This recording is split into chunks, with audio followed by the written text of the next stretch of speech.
चलिए अब हम बात करते हैं अलाउद्दीन खिलजी के कुछ अन्य सुधारों की, जिसमें से एक है प्रशासनिक सुधार।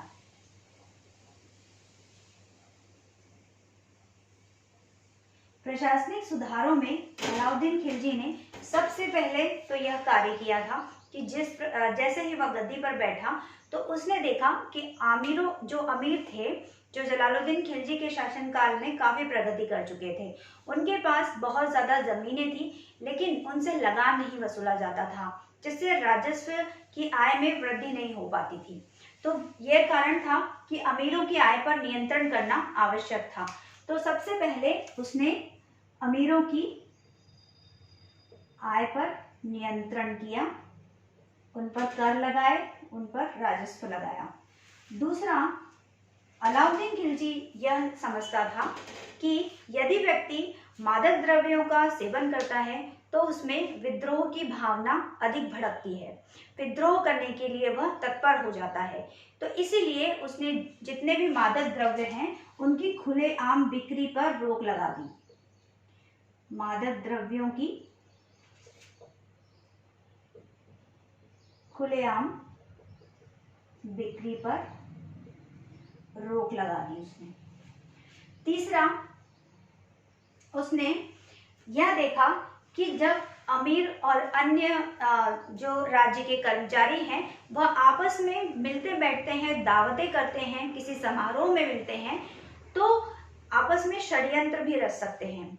तो उसने इस जो गतिविधि है उसको रोकने के लिए उसने जितने भी भोज हैं, विवाह भोज या जितने भी शाही भोज है, उन पर रोक लगा दी, उन पर पाबंदी लगा दी। यानी उसकी अनुमति के बिना, सुल्तान की अनुमति के बिना कोई भी इस प्रकार का कोई भोज नहीं कर सकता था। तो विवाह भोज, विवाह व अन्य भोज पर पाबंदी लगा दी उसने। तो इस तरह से प्रशासनिक सुधार में उसने ये कार्य किए। चौथा, उसने गुप्तचर व्यवस्था को बहुत ही मजबूत किया। यहाँ पर इतिहासकार मॉरलैंड कहते हैं कि अलाउद्दीन खिलजी की गुप्तचर व्यवस्था इतनी शक्तिशाली थी, इतनी काबिले तारीफ थी कि कोई भी देशद्रोहिता की फुसफुसाहट तक नहीं कर सकता था। तो यह अलाउद्दीन खिलजी के बारे में कहा जाता है और मॉरलैंड इतिहासकार से हमें पता चलता है कि गुप्तचर व्यवस्था बहुत स्ट्रांग थी। आगे हम देखेंगे बाजार नियंत्रण प्रणाली में कि किस तरह से गुप्तचर व्यवस्था कार्य करती थी। ये तो थे प्रशासनिक सुधार। आगे चलते हैं, देखते हैं सैन्य सुधार।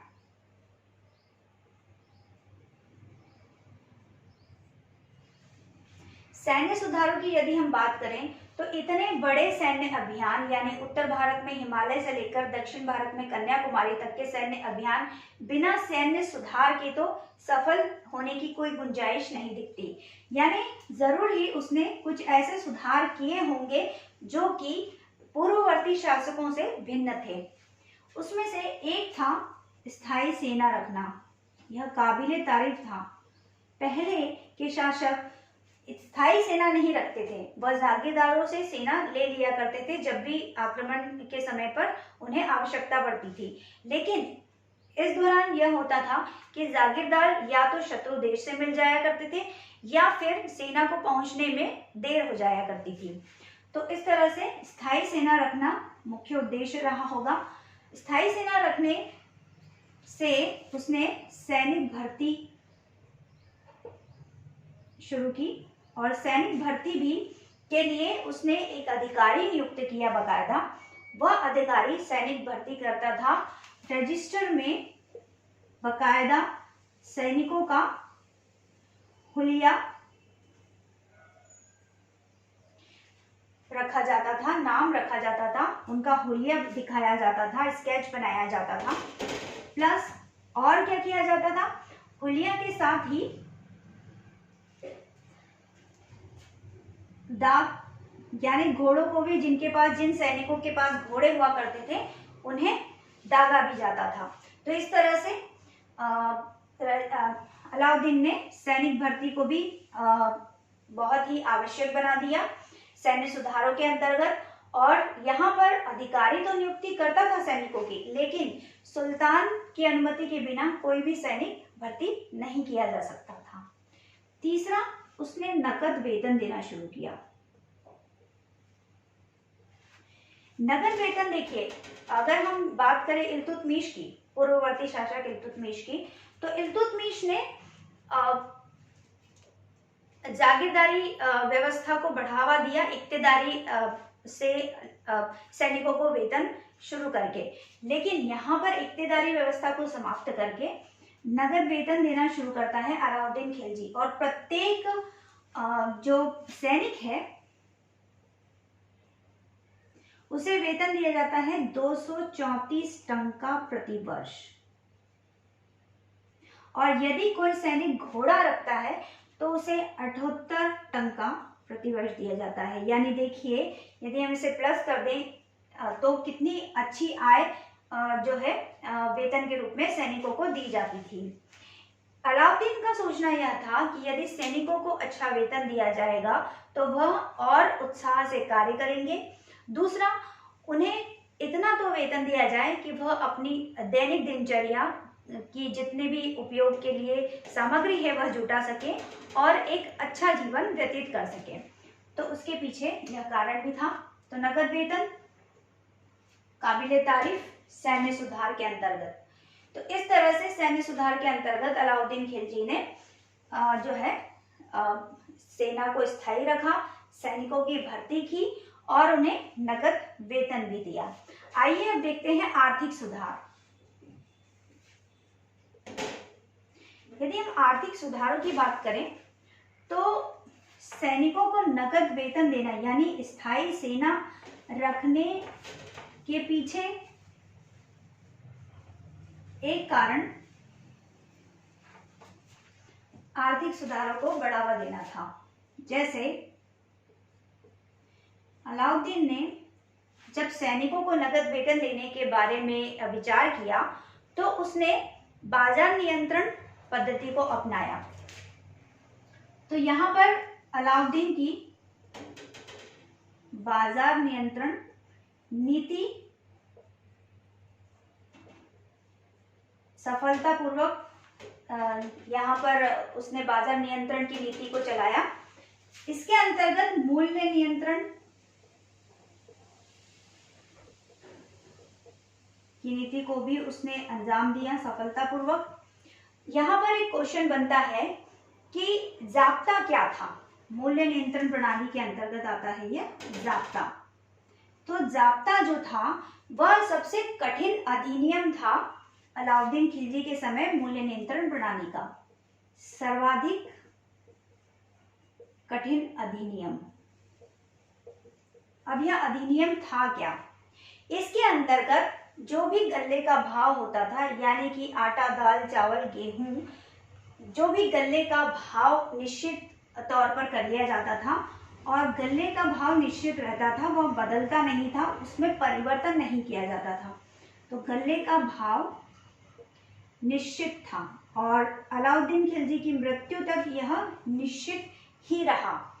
यानी उसने जितने भी अनाज हैं उनके मूल्य को निर्धारित कर दिया और निश्चित कर दिया।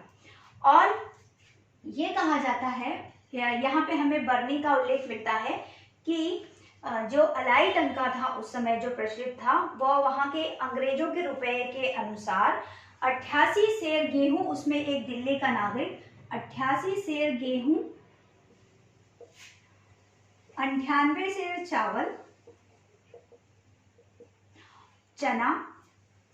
98 सेर चना और चावल दाल 250 सेर में खरीद सकता है ना। यानी इतनी 88 सेर गेहूं वह खरीद सकता है एक अलाई टंके में।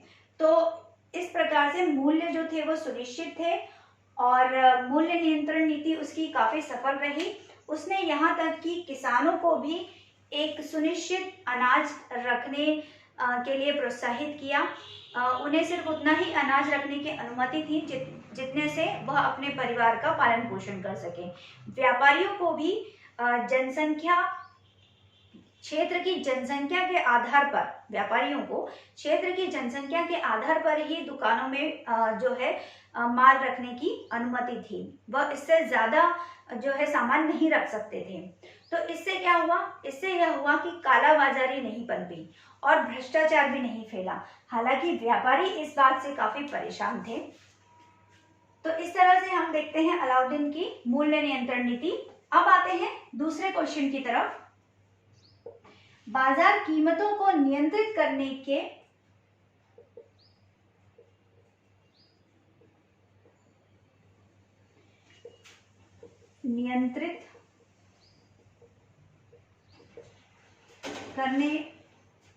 अलाउद्दीन खिलजी के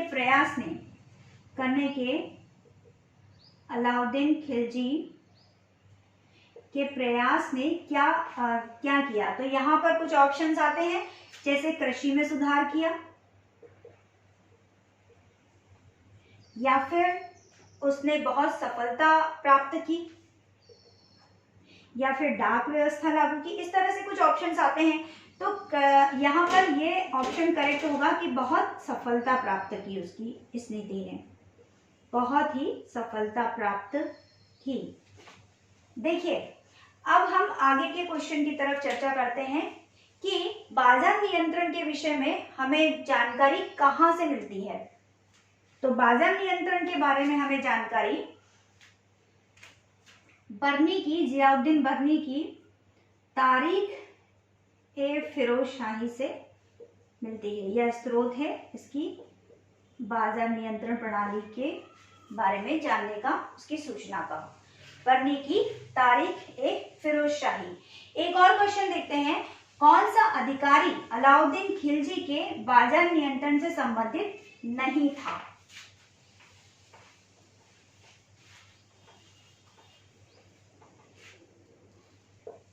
बाजार नियंत्रण से कौन सा अधिकारी संबंधित नहीं था।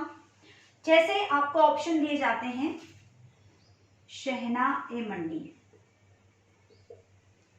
हम इसकी चर्चा अभी करते हैं। दूसरा ऑप्शन है बरीद-ए-मंडी।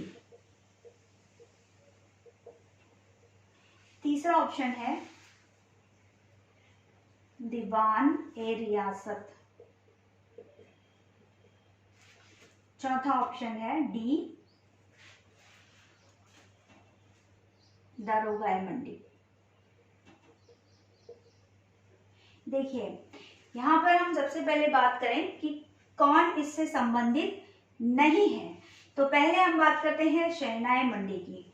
शहना-ए-मंडी जो था वह बाजार का अधीक्षक हुआ करता था, जिसे अलाउद्दीन खिलजी ने बाजार की सूचना देने के लिए नियुक्त किया था और बाजार में नियंत्रण भी इसी का रहता था, यानी अधिकारी था यह बाजार अधीक्षक शहना-ए-मंडी।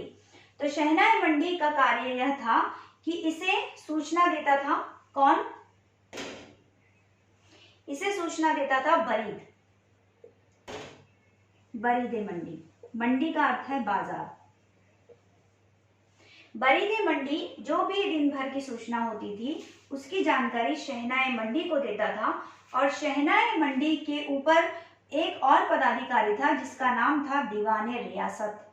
तो दीवान-ए-रियासत जो यह सारी सूचना थी वह जाकर के सुल्तान को देता था, और यदि इन सूचनाओं में कोई डिफरेंस आता था या कोई अंतर रहता था तो इसकी जो कठोर दंड है वह शहना-ए-मंडी को मिलता था। दूसरा, यहाँ पर एक और व्यक्ति था मुन्हियान। तो मुन्हियान भी एक गुप्तचर विभाग का एक अधिकारी था। मुन्हियान यह ऐसा एजेंट था जिसका कांटेक्ट डायरेक्टली सुल्तान से था। यानी देखिए कितनी अच्छी गुप्तचर व्यवस्था थी। देखिए, इसीलिए तो इतिहासकार मॉर्लैंड इतनी तारीफ करते हैं कि शहना-ए-मंडी, बरीद-ए-मंडी सूचना देगा इसे, और ये दीवान-ए-रियासत को देगा। लेकिन मुन्हियान जो है वो सुल्तान से डायरेक्टली संपर्क में है, यानी इनमें अंतर या इनकी सूचना पर विश्वास कैसे किया जाए यह मुन्हियान की सूचना पर निर्भर था। तो इस तरह से हमने इस क्वेश्चन को भी कर लिया। से एक और क्वेश्चन है कि इनमें से किस विभाग को या किस अधिकारी को अलाउद्दीन खिलजी ने स्थापित किया था? अलाउद्दीन खिलजी ने किसे स्थापित किया था? देखिए, तो अलाउद्दीन खिलजी के समय में दीवाने रियासत जो बाजार विभाग का प्रमुख अधिकारी हुआ करता था उसे नियुक्त किया गया था। दीवाने मुस्तकराज का कार्य क्या था? दीवाने मुस्तकराज जो था वह करों पर नियंत्रण रखता था और कर वसूल करता था, यानी यह कराधिकारी था। इसके आदेश में यानी कि इसके अंडर में जो कार्य करते थे वह थे खुर्द मुकद्दम चौधरी, यह इसके अंडर में कार्य करते थे, यह इसका लेखा जोखा रखा करते थे। तो इस तरह से हम देखते हैं कि किस सफलतापूर्वक किस तरह अलाउद्दीन ने बाजार नियंत्रण और मूल्य नियंत्रण प्रणाली को